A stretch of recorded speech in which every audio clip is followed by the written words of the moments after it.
closer you get to living the life of Christ, the more people will feel that in you, and the more the easier your life will be, the more peace and serenity you'll have. My wires were crossed. I thought playing God would make me feel peaceful, but you're always going to fail. You're not God. Can't play God. I come from a lot of shame. Before this, I was a very shameful, guilty guy. And so I never read the gospel. And he's reading Matthew. But it wasn't him. Understand, it was not him. It was a spirit that have made a home inside of him. So it was not him. But I get what he's saying, how it was. You know. So you'd never read the Gospel of Matthew straight through? Yeah. I've read all Sam Harris. I've watched all the TED Talks. Yeah, right. And was really good at attacking Catholicism because it made me feel superior. It made me feel kind of agnostic / atheist at the time. Yes, I'd like to argue because it made me feel like I was in power. Right. Yeah. I'd like to be contrarian. Yeah. I like to sit with a bishop. Feelings are never good to have.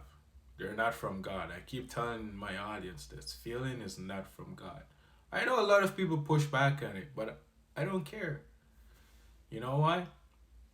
Because it is passed down from your mom into you. And when you have these anger, these feelings, you do stupid stuff. And then you end up facing the consequences for it. And you see all in the world with people having feelings. And they go rob the bank because, I feel like this. They just have the feeling and they go do it. Is that from God? No, that is of the devil. Trust me. And when you can understand this, you will totally see where I'm coming from. Bishop, and then put you on your heels because that would make me feel powerful. Right. Which I find most secular people enjoy. The control of it. Yeah. Because so much of life is uncontrollable. It's hate, and you want to control it. Exactly. To feel in control feels good. So I was that guy. I come up with these arguments. I've been bar mitzvahed phonetically. I read the Hebrew phonetically. So it felt like a show. Yeah. It felt like a hustle. You didn't know what you were saying. I didn't know what I was saying.